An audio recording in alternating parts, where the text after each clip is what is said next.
اچانک کسی نے تابوت کو زور سے لات ماری اور میرے خیالات کا سلسلہ ٹوٹ گیا۔ تھوڑی دیر کے بعد سفر ختم ہو گیا، صندوق اٹھائے جانے لگے۔ پھر ہمارے تابوتوں کی باری آئی، انہیں جہاز پر منتقل کر دیا گیا اور خاموشی چھا گئی۔ میں نے چند منٹ انتظار کیا، پھر تابوت کے ڈھکن میں درد پیدا کر کے باہر دیکھا۔ میں کسی بڑے سے گودام نما حال میں موجود تھا۔ میں نے ذرا سا ڈھکن مزید اوپر اٹھایا تو منظر اور زیادہ واضح ہو گیا۔ یہ ایک بڑا سا گودام تھا جس میں مدھم بلب جل رہے تھے۔ چاروں طرف مختلف قسم کی اشیاء موجود تھیں۔ میں نے گردن نکال کے دیکھا، میرا تابوت ایک میز پر رکھا ہوا تھا اور ساتھ ہی دوسرا تابوت بھی موجود تھا۔ میں تابوت سے باہر نکل آیا اور دبے پاؤں آگے بڑھا۔ ذرا دور ایک دروازہ دکھائی دیا، اس پر ٹوائلٹ کا سائن مجھے فوراً ہی دکھائی دے گیا۔ میں نے دائیں بائیں دیکھا اور تیزی سے اندر داخل ہو گیا۔ فطری ضرورت سے فارغ ہو کر میں باہر نکل آیا۔ اب میرا رخ عروہ کے تابوت کی طرف تھا۔ میں نے تیزی سے تابوت کھولا اور پریشان ہو گیا، وہ خالی تھا۔ گویا یہاں لانے یا منگوانے والوں کو اچھی طرح علم تھا کہ اس تابوت میں لاش نہیں بلکہ ایک جیتی جاگتی ہستی موجود ہے، اسی لیے وہاں پہنچتے ہی اس کو کہیں اور منتقل کر دیا گیا۔ میں نے اپنے ارد گرد کا جائزہ لیا۔ کافی طویل و عریض گودام تھا، ایک طرف گول شیشہ لگا ہوا تھا۔ میں نے باہر جھانکا، باہر دور دور تک سمندر پھیلا ہوا تھا۔ اچانک کسی کی باتوں کی آواز سنائی دی۔ میں پھرتی سے سامان کے ریک کے عقب میں ہو گیا جس پر لائف جیکٹس رکھی ہوئی تھیں۔ وہ باتیں کرتی ہوئی اندر داخل ہوئی۔ ان کے حلیے ظاہر کر رہے تھے کہ وہ شیف ہیں۔ وہ ایک طرف بڑے اور بڑا سا دروازہ کھول کر اندر داخل ہو گئے۔ پھر مجھے آواز سنائی دی، گوشت کے 4 کارٹن کافی رہیں گے یا 6؟ 6 لے لو، کسی نے کہا۔ 4 کارٹن چکن کے بھی لے لو، میں ٹرالی لاتا ہوں۔ اس کے ساتھ ہی ایک آدمی دوبارہ اسی طرف بڑھ گیا جہاں سے اندر آیا تھا۔ پھر چند ہی منٹوں میں وہ ایک بڑی سی ٹرالی کھینچتا ہوا اندر آ گیا۔ دونوں نے مل کے گوشت اور چکن کے کارٹن ٹرالی پر لادے اور باہر نکل گئے۔ ان کے جانے کے بعد میں نے اس کمرے کا رخ کیا۔ یقیناً وہ سرد خانہ تھا جس میں جہاز کے مسافروں اور عملے کے لیے غذائی ضروریات کی اشیاء ذخیرہ کی جاتی تھی۔ اندر داخل ہوتے ہی مجھے ٹھنڈ کا احساس ہوا۔ دائیں طرف دیوار کے ساتھ بڑے بڑے فریزر رکھے ہوئے تھے، یقیناً انہوں نے اسی میں سے گوشت وغیرہ نکالا تھا۔ دوسری طرف ایک طویل شیلف میں جوسز اور شراب کے کارٹن رکھے ہوئے تھے۔ میں نے ایپل جوس کا بڑا ڈبہ اٹھا لیا۔ پھر میری نظر ڈبل روٹی اور بسکٹوں کے پیکٹوں پر پڑی۔ میں نے قریب پڑا شاپر اٹھایا اور اس میں ڈبل روٹی، جوس اور بسکٹ کے 2-3 پیکٹ اٹھا کے ڈال لیے۔ باہر نکل کے اور ادھر ادھر دیکھا تو مجھے سامنے ایک کونے میں پرانا سامان پڑا دکھائی دیا، کچھ ٹوٹے ہوئے بیڈ، صوفے اور ایک الماری۔ میں اس طرف بڑھا اور سامان میں اپنے لیے جگہ بنا لی۔ فوم کا گدا میں نے بیڈ سے نیچے کھینچ کر آگے کاٹ کباڑ رکھ دیا۔ اب میں کسی کی نگاہوں میں آنے سے محفوظ ہو گیا تھا۔ میں نے شیشے سے باہر جھانکا تو دن کی روشنی پھیلی ہوئی تھی۔ میں نے اندازہ لگایا کہ صبح کے کوئی 8 بج رہے ہوں گے۔ گھڑی ہوتی تو درست وقت معلوم ہو جاتا۔ گھڑی! میں چونک اٹھا۔ گھڑی تو مردے کی کلائی میں موجود تھی۔ نہ صرف گھڑی بلکہ انگوٹھیاں بھی، لیکن مجھے انگوٹھیوں سے زیادہ گھڑی کی ضرورت تھی۔ مگر یہ تو چوری ہوگی۔ چوری تو کسی کے مال کی ایسی چیزیں بغیر اجازت لینے کو کہتے ہیں۔ یہ تو بے اختیار میت تھی، اور میت کو گھڑی کی کیا ضرورت؟ اس کا وقت تو ختم ہو چکا تھا۔ اب صبح قیامت تک اس کو انتظار کرنا تھا، اور ویسے بھی اس کے ساتھ ساتھ گھڑی کو بھی زمین برد ہو جانا تھا۔ کیا تھا اگر وہ میرے کام آ جاتی؟ میں نے سوچا، لیکن اس وقت نکلنا خطرے سے خالی نہیں تھا۔ کیا پتا کون کب کیا لینے آ جائے اور مجھے دیکھ لے۔ بہتر یہی تھا کہ میں خاموشی سے وقت گزاروں اور رات کی تاریکی میں اپنی کمین گاہ سے نکلوں۔ اور عروہ، اس کو بھی دن کی روشنی میں ڈھونڈنا ممکن نہیں تھا۔ اس کے لیے بھی لازمی رات کی تاریکی کا انتظار کرنا تھا۔ عروہ جہاں بھی تھی محفوظ تھی۔ میں نے سوچا اور جوس کا ڈبہ کھول لیا۔ ڈبل روٹی، بسکٹ اور جوس سے خوب انصاف کیا اور دیوار سے ٹیک لگا کے پیر پھیلا دیے۔ مجھے کباڑ کی آڑ سے باہر کی منظر صاف دکھائی دے رہا تھا۔ کافی دیر باہر دیکھتا رہا، پھر پتہ بھی نہیں چلا اور میں سو گیا۔ میری آنکھ شور سے کھلی۔ 2-3 آدمی کوئی بڑی سی ٹرالی کھینچ کر لا رہے تھے جس پر مختلف اشیاء لدی ہوئی تھیں۔ وہ ان اشیاء کو مختلف شیلفوں پر منتقل کر رہے تھے، ساتھ ساتھ بلند آواز میں باتیں بھی کرتے جا رہے تھے۔ جونی، تم نے ہمیشہ کی طرح شرط ہار گئے، کسی نے کہا۔ جونی کبھی نہیں ہارتا، وہ بولا، جس کو جونی کے نام سے پکارا گیا تھا، اگر اس کے ساتھ بے ایمانی نہ کی جائے۔ تاش ایمانداری کا کھیل ہے۔ ہاں، اس مرتبہ کوئی بھی بے ایمانی نہیں ہوئی تھی۔ میں نے اپنے پتے پوری ایمانداری سے کھیلے تھے۔ جھوٹ نہ بولو، مائیکل، جونی نے کہا۔ ہار کے رونا اچھی بات نہیں، کسی نے مداخلت کی۔ میں اچھی طرح جانتا ہوں کہ کون کیا ہے، جونی نے کہا۔ اچھا اچھا، ناراض مت ہو، $10 کی تو بات ہے، اور وہ واپس لے لو، مائیکل نے کہا۔ نہیں، جونی نے سر ہلایا۔ اطمینان رکھو جونی، تم سے $50 جیت کے دکھائے گا۔ اچھا، مائیکل نے جواب دیا، پھر آج رات بازی ہو جائے۔ وہ کب نہیں ہوتی، جوزف نے ہنس کے کہا۔ لیکن میں آج نہیں کھیلوں گا۔ کیوں؟ جونی اور مائیکل نے بیک وقت پوچھا۔ میں اس ماہ کی آدھے سے زیادہ تنخواہ تم دونوں کی نظر کر چکا ہوں، اس لیے اب نہیں، مجھے پیسے گھر بھیجنے ہیں۔ ماریا انتظار کر رہی ہوگی۔ تم تو اس سے شادی کیوں نہیں کر لیتے؟ مائیکل نے پوچھا۔ شادی؟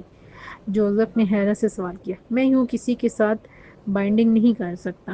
ذمہ داری تو پوری طرح نبھاتے ہو؟ جونی نے پوچھا۔ پھر شادی کر لینے میں کیا برائی ہے؟ شادی برائی نہیں ہے، لیکن لمبی زندگی ہے۔ کیا پتہ اس کو مجھ سے بہتر مل جائے یا مجھے اس سے اچھی مل جائے۔ آپشن کھلے رکھنے چاہیے۔ جوزف نے کہکا لگایا۔ لیکن وفاداری ضروری ہے، جونی نے ناصحانہ انداز میں کہا۔ جوانی سدا نہیں رہتی، بچے، بیوی، گھر، یہ سب بہت ضروری ہوتے ہیں۔ بالکل بالکل، جوزف نے سر ہلایا۔ تم ٹھیک کہتے ہو، میں سوچوں گا۔ وہ باتیں کرتے ہوئے سامان شیلفوں میں منتقل کر رہے تھے۔ تقریباً آدھے گھنٹے کے بعد وہ چلے گئے اور گودام کا دروازہ بند ہو گیا۔ میں نے ادھر ادھر نظریں دوڑائیں، تابوت اپنی جگہ رکھے ہوئے تھے۔ میرا خیال تھا کہ مجھے 2-3 گھنٹے تو ہو گئے ہوں گے سوئی ہوئے۔ مجھے دوبارہ پیاس لگی۔ میں نے جوس کا ڈبہ کھول کے چند گھونٹ بھرے اور ڈھکن بند کر دیا۔ پھر سوچا کہ مردے کی گھڑی اتار لاؤں تاکہ وقت کا اندازہ ہو سکے، لیکن پھر اپنی جگہ بیٹھا رہا۔ مجھے ہر صورت رات کا انتظار کرنا تھا۔ میں اپنی کمین گاہ میں چپکا بیٹھا رہا۔ اس دوران صرف ایک آدمی اندر آیا اور شراب کا کارٹن اٹھا کے لے گیا۔ اس کا مطلب تھا کہ ڈنر کا وقت ہونے والا تھا، کیونکہ یہ مشروب کھانے سے پہلے اور بعد میں پیش کیا جاتا تھا۔ کھانے کے خیال کے ساتھ ہی مجھے بھوک کا احساس ستانے لگا۔ مجھے اندازہ ہو گیا تھا کہ اب کسی کے آنے کے امکانات بہت کم ہیں، لہٰذا میں دبے پاؤں باہر نکلا اور تابوت کی طرف رخ کیا۔ میں نے ایک بار نظر گھما کے بیرونی دروازے کی طرف دیکھا، وہ بند تھا۔ پھر تابوت کا ڈھکن اٹھایا اور اسے پلٹ دیا۔ مردے کی کلائی سے گھڑی اتاری، پھر دونوں انگوٹھیاں بھی اتار لیں اور تیزی سے ڈھکن بند کر دیا۔ انگوٹھیاں میں نے جیب میں ڈالیں اور گھڑی پہن لی۔ گھڑی چل رہی تھی اور اس کی سوئیاں رات 8:30 بجے کا وقت دکھا رہی تھیں۔ میں تیزی سے شیلف کی طرف لپکا اور اس میں سے ڈبل روٹی، بسکٹ اور جوس کے 2 ڈبے اٹھا لیے۔ اب مجھے رات گہری ہونے کا انتظار تھا۔ گودام کے حوالے سے تو صاف ظاہر تھا کہ یہ ایک لمبا چوڑا جہاز تھا، لیکن یہ نہیں معلوم تھا کہ یہ مسافر بردار ہے یا صرف کارگو کیریئر ہے۔ مگر اتنا اندازہ ہو گیا تھا کہ یہ جہاز انجی کا نہیں ہے، کیونکہ انجی کے پاس جہاز ہونے کی اطلاع مجھے نہیں تھی۔ لیکن آج جب ملک کے اکثر ارب پتی اپنی ذاتی ہوائی جہاز رکھنے لگے ہیں، تو پھر انجی کے پاس جہاز ہونے میں کیا بات ہو سکتی تھی؟ بقول شخص کے پیسے کو پیسہ کھینچ کر لمبے ہاتھ، پیسہ جب آنا شروع ہوتا ہے تو گویا چاروں طرف ایک نئی بہار آ جاتی ہے۔ ہوا کے نغموں میں چاندی کی جھنکار اور پائل میں سونے کے تار گندے ہوتے ہیں۔ زندگی کی ہر ناکامی کو وسائل کی دستیابی کامیابی میں بدل دیتی ہے۔ میں بے تکے خیالات میں الجھا دیوار سے ٹیک لگا کے بیٹھ گیا۔ لمحے بھر کے جیسے نیند کی جھپکی آ گئی۔ میں نے چونک کے گھڑی میں وقت دیکھا، رات کا 1 بج رہا تھا۔ میں اٹھ کے ایک طویل انگڑائی لی اور باہر نکل آیا۔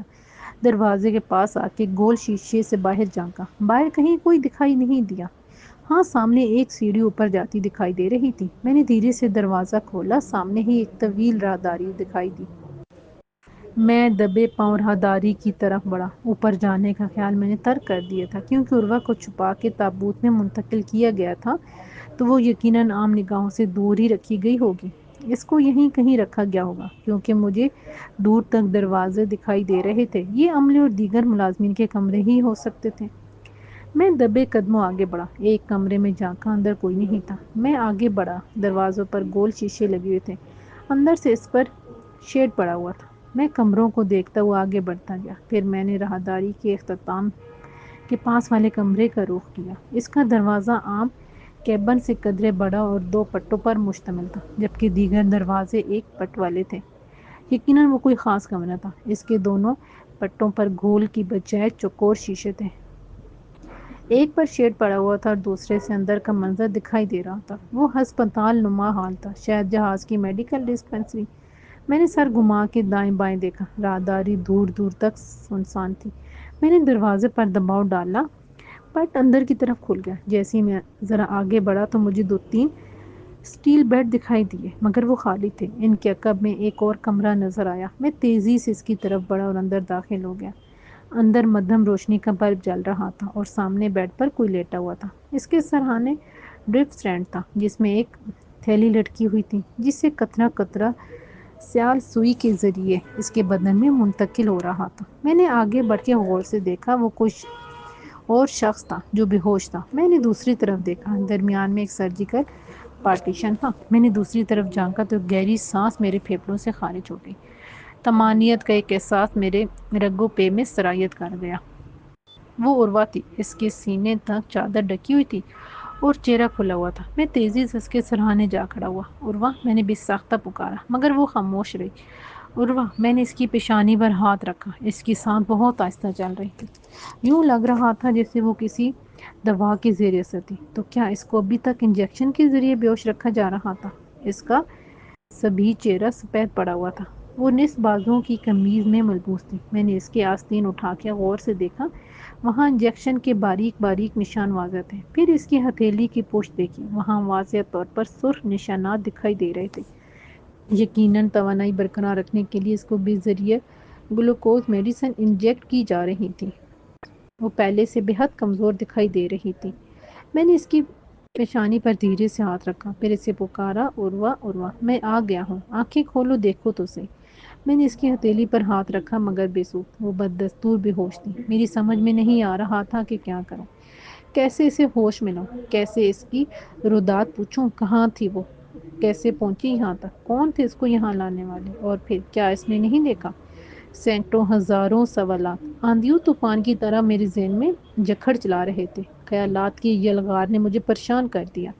میری سمجھ میں نہیں آ رہا تھا کہ میں کیا کروں۔ میں نے دائیں بائیں دیکھا، کہیں کوئی دوا، کوئی شیشی مجھے دکھائی نہیں دی، اور اگر دکھائی بھی دے جاتی تو میری سمجھ میں کیا خاک آتا۔ میں ڈاکٹر تو کجا کمپاؤنڈر بھی نہیں تھا جو دوا کو سمجھ لیتا۔ میں اس کے بیڈ کے دائیں بائیں ٹہلنے لگا، میری سمجھ میں کچھ نہیں آ رہا تھا۔ 1:45 بج رہے تھے۔ رات کے اس پیر یہاں کسی کے آنے کا امکان بہت کم تھا۔ عروہ کو یہاں پہنچانے والے بہت مطمئن تھے۔ اس جہاز پر ایسا کوئی نہیں تھا جو ان کے خیال میں عروہ کو لے جانے کی کوشش بھی کر سکتا، اور کوئی کہاں لے کے جائے گا۔ جہاز سمندر کی بیچوں بیچ چل رہا تھا، دائیں بائیں ہر طرف سمندر ہی سمندر تھا۔ ایسے میں کون اسے لے جا سکتا تھا؟ یہاں سے نکلنے کے لیے کوئی لانچ، کوئی سٹیمر، کوئی سمت جاننے سمجھنے والا ہونا چاہیے تھا، اور یہ سب بندوبست محال تھا۔ لہٰذا وہ بے فکر تھے کہ ان کی قیدی کہیں نہیں جا سکتی۔ میری سمجھ میں نہیں آ رہا تھا کہ کیا کروں۔ راول اگر ہوتا تو شاید کچھ مدد مل جاتی، لیکن میرے غائب ہونے کی اطلاع تو اب وہاں پھیل چکی ہوگی۔ میں راول کی ذمہ داری پر آیا تھا، مجھے وہاں نہ پا کر خانوں حاکم ماجو نے اس کے ساتھ کیا سلوک کیا ہوگا، اس کے علم میں تو کچھ بھی نہیں تھا، اور نہ ہی وہ میری حقیقت جانتا تھا۔ لیکن میری ضمانت اسی نے دی تھی، اندھا گونگا بہرا ہونے کا میرا یقین تو اسی نے دلوایا تھا۔ وہ کہہ رہا تھا کہ وہ معاف نہیں کرتے، بظاہر جتنے نرم دل بے ضرر، اسی قدر باطن میں ظالم شفاق۔ وہ جزیرہ انجی کی مالکیت تھا، اور کوئی یوں اس کو چونا لگا دے، اس کے کارندوں کو چکما دے کے آنکھوں میں دھول جھانک کے نکل جائے، اور وہ لا علم و بے خبر رہے، وہ تو سب کی شامت لے آئے گا۔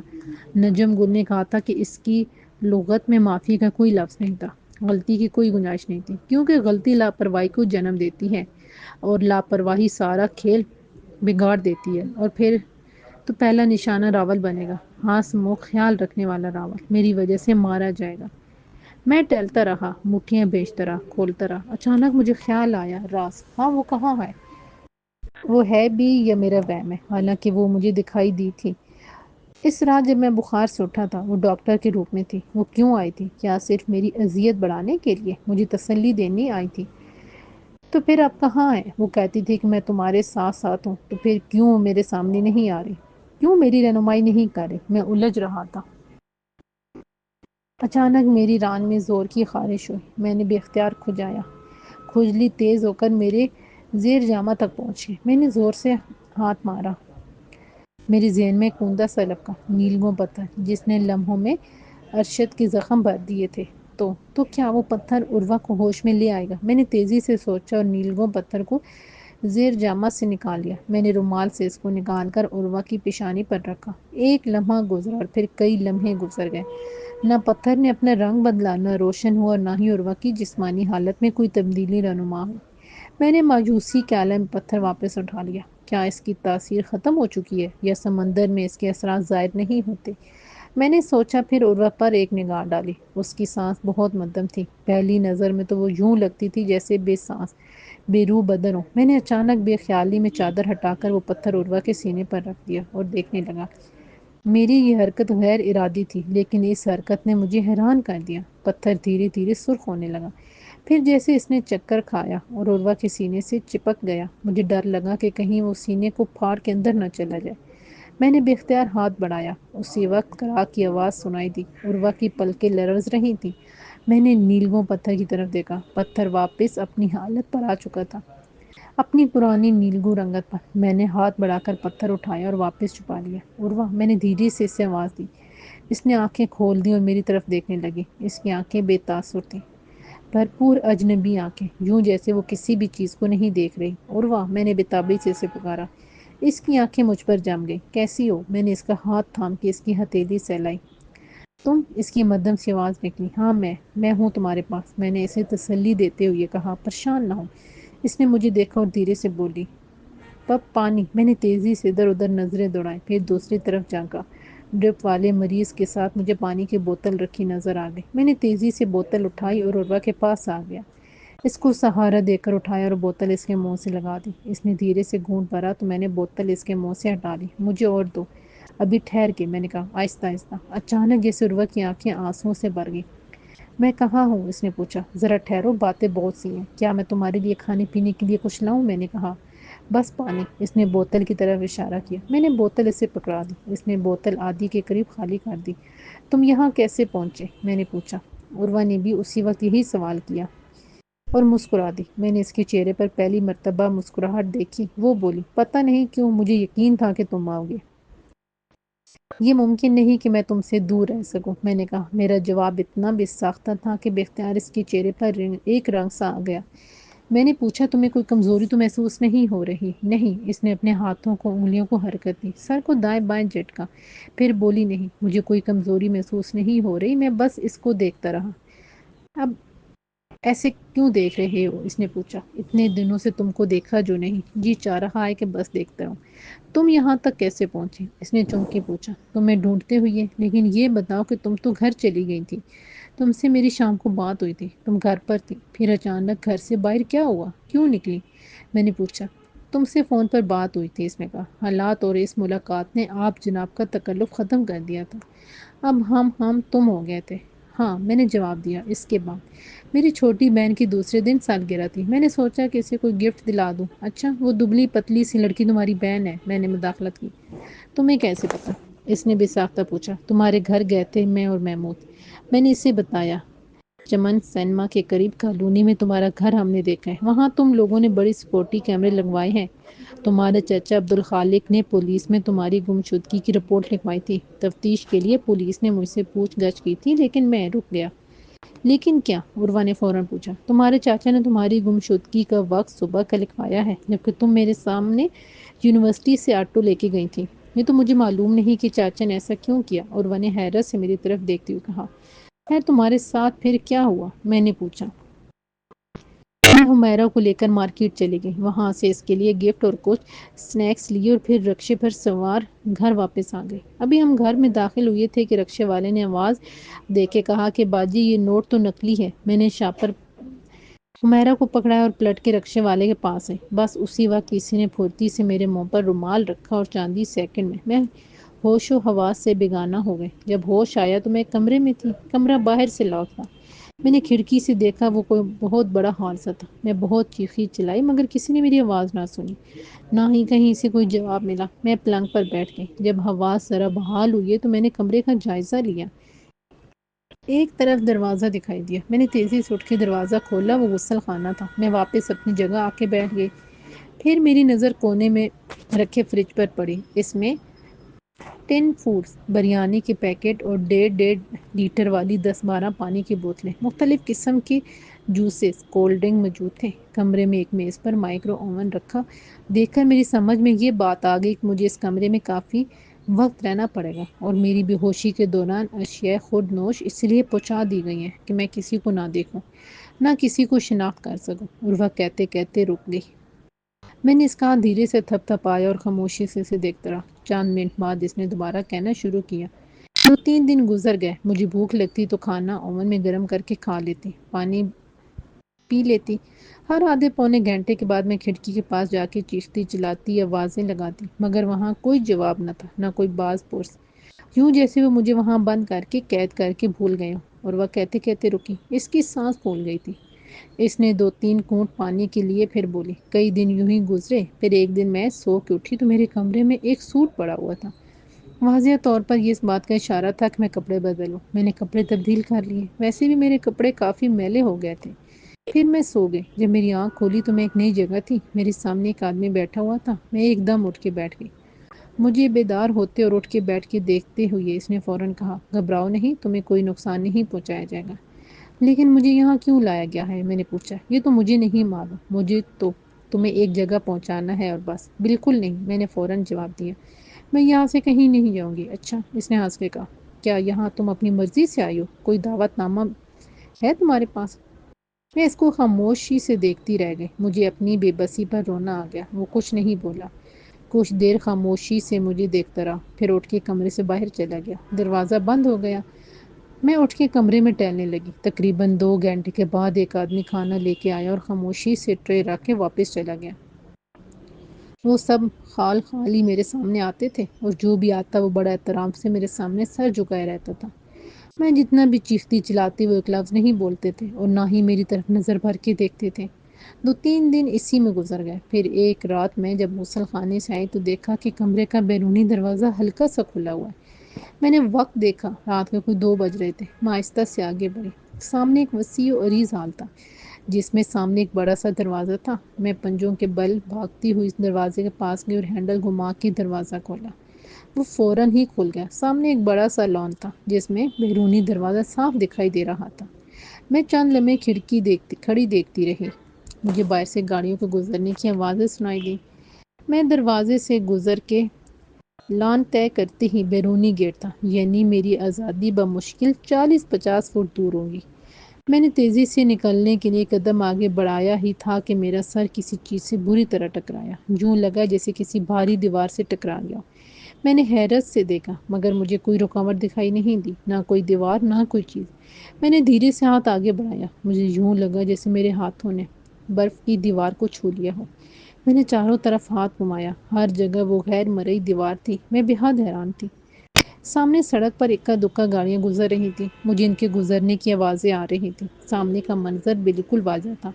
ہوا چل رہی تھی، مجھے محسوس ہو رہی تھی قد آدم دیوار کے ساتھ لگے پودوں کے پتے ہوا سے ہل رہے تھے۔ خود مجھے ٹھنڈی ہوا محسوس ہو رہی تھی، لیکن اس غیر مرئی دیوار سے آگے نہیں بڑھ پا رہی تھی۔ عجیب رکاوٹ تھی جس میں سے ہوا پار ہو رہی تھی، آوازیں گزر رہی تھیں، لیکن میں قدم باہر نہیں نکال سکتی تھی۔ میں نے دھیرے سے آگے سر بڑھایا۔ میرا ماتھا یک بستہ دیوار سے مس ہوا۔ دیوار اتنی ٹھنڈی تھی کہ بس لمحے بھر میری پیشانی ٹھنڈی ہو گئی۔ میری ناک کی نوک یک بستہ ہونے لگی۔ میں نے جلدی سے خود کو پیچھے ہٹا لیا۔ صاف ظاہر تھا کہ میں باہر نہیں جا سکتی تھی۔ میں نے پلٹ کر پیچھے دیکھا۔ مجھے اس کمرے میں جہاں میں تھی سے 2 دروازے چھوڑ کے ایک اور دروازہ دکھائی دیا۔ اس کے نیچے درج سے ایک روشن لکیر صاف دکھائی دے رہی تھی۔ میں نے پلٹ کر اس دروازے کو ہلکا سا دبایا تو وہ بے آواز طریقے سے کھل گیا۔ اندر کا منظر دیکھ کر میں حیران رہ گئی۔ اندر ایک دیوار کے ساتھ ایک بڑا سا تخت بچھا تھا، اور اس پر ایک بڑی سی زرنگار کرسی رکھی ہوئی تھی۔ تخت کے دائیں بائیں سٹینڈ پر 2 چراغ جل رہے تھے۔ کرسی کے آگے پھولوں کا ایک دائرہ بنا ہوا تھا۔ اس سے نیچے تخت کے پاس ایک سرخ رنگ کا بڑا سا سفید پیالہ رکھا ہوا تھا، جس میں پھولوں کی پتیاں پڑی ہوئی تھیں۔ اس سے ذرا فاصلے پر ایک آدمی دھوتی پہنے، گلے میں بڑی سی مالا ڈالے بیٹھا ہوا تھا۔ اس کے آگے ایک انگیٹھی رکھی ہوئی تھی، جس میں کولے دیکھ رہے تھے۔ اس آدمی کے چاروں طرف دائرے میں چراغ جل رہے تھے۔ کمرے میں ہلکی ہلکی بھینی بھینی مہک پھیلی ہوئی تھی۔ میں کھلے دروازے کے درمیان کھڑی یہ سب دیکھ رہی تھی۔ اس آدمی نے نظر اٹھا کر میری طرف دیکھا اور اٹھ کھڑا ہوا۔ پھر اس نے بڑے ادب سے سینے پر ہاتھ رکھا اور انتہائی نرم لہجے میں بولا، آئیے دیوی جی۔ میں نے چونک کے دائیں بائیں دیکھا۔ کمرے میں میرے علاوہ کوئی نہیں تھا۔ داس دیوی جی سے پرارتھنا کرتا ہے کہ وہ براجیں، اس نے کہتے ہوئے تخت پر رکھی ہوئی کرسی کی جانب اشارہ کیا۔ پتہ نہیں محول کا اثر تھا یا کوئی سحر، میں دھیرے دھیرے قدم اٹھاتی تخت کی طرف بڑھی اور اس پر جا کر بیٹھ گئی۔ میرے بیٹھتے اس نے جھک کر کوئی سفوک آگ پر پھینکا۔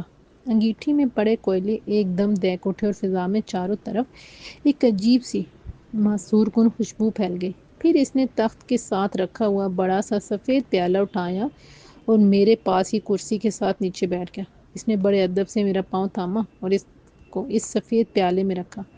ٹھنڈ کی ایک لہر پاؤں سے سر تک پھیل گئی۔ پھر اس نے دوسرا پیر اٹھا کے پیالے میں رکھا اور میرے پاؤں دھونے لگا۔ میں اس ماحول سے اتنی سیر زدہ تھی کہ کوئی بات نہ کہہ پا رہی تھی اور نہ ہی کسی قسم کا رد عمل میری طرف سے ہو رہا تھا۔ اس نے بڑی نرمی سے میرے پیر دھوئے۔ مجھے یوں لگا جیسے میرا وجود بے حد ہلکا پھلکا ہو گیا ہو۔ پھر اس نے دو زانوں بیٹھ کے میرے دونوں پاؤں اپنی گود میں رکھ لیے اور انہیں کسی بہت نرم سی تولیے نما چیز سے خشک کرنے لگا۔ مجھے اپنے پیر بہت ٹھنڈے، بہت صاف شفاف چمکتے سے محسوس ہوئے، جیسے ان میں سے روشنی نکل رہی ہو۔ میرے مقدر کے ستارے، اس نے بڑے والہانہ انداز میں نہایت سلیس اردو میں کہا اور میرے دونوں پاؤں کے انگوٹھے چوم لیے۔ مجھے جیسے جھٹکا سے لگا۔ بے اختیار میں نے اپنے پیر کھینچنا چاہا مگر اس نے اپنی گرفت سخت کر دی۔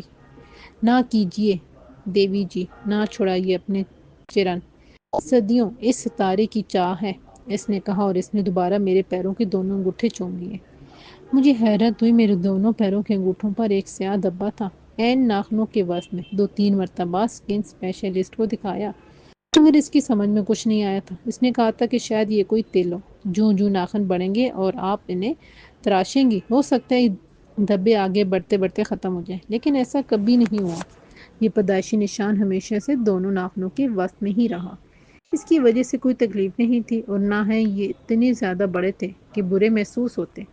بس یوں لگتا ہے کہ جیسے گلابی ناخن پر سیاہ تل، اور ان تلوں کو یہ شخص اپنے مقدر کا ستارہ کہہ رہا تھا۔ یہ سب کیا ہے میری سمجھ میں نہیں آ رہا، میں نے پوچھا۔ آپ دیوتاؤں کا وردان ہے، آپ کا انتظار 9 سال سے ہو رہا ہے، ہمیشہ سے آپ کے چاہنے والے، آپ کے پجاری آپ کے انتظار میں ہیں۔ اس کا انداز بے حد فدیانہ تھا۔ میں کہاں ہوں، میں نے پوچھا۔ آپ ہر دل میں ہیں، اس نے ایک بار پھر بے حد تعظیم سے گردن جھکاتے ہوئے کہا۔ آپ کا انتظار، آپ کے درشن کے لیے نہ جانے کتنے لوگ اس سنسار کو تیاگ گئے۔